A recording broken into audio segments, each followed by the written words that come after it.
Știai că dacă tai tijele florale sau săgețile usturoiului, poți crește nu doar producția, dar și mărimea căpățânii de usturoi?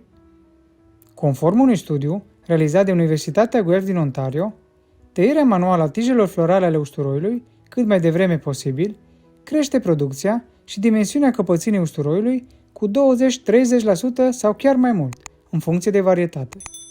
De ce? Când usturoiul produce acea tijă florală, își va concentra o mare parte din energie pentru a se reproduce și a produce semințele. De aceea, dacă o vom tăia, vom redirecționa toată acea energie înapoi sub pământ, rezultând o căpățână mult mai mare.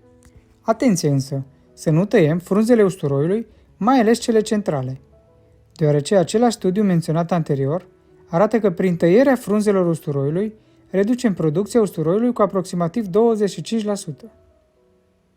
Tot ce trebuie să facem este să tăiem aceste tije când au format deja o spirală cu ajutorul unei foarfece. Nu arunca însă tijele de usturoi. Folosește-le în bucătărie în cât mai multe rețete, deoarece acestea oferă mâncării un gust deosebit. Suntem în iunie. Usturoiul nu este încă pregătit pentru recoltare. Deci, după ce vom tăia tijele, vom aștepta aproximativ încă o lună până când mai mult de jumătatea frunzelor usturoiului, mai ales cele inferioare, se îngălbenesc. Atunci vom ști că usturoiul este gata și poate fi recoltat.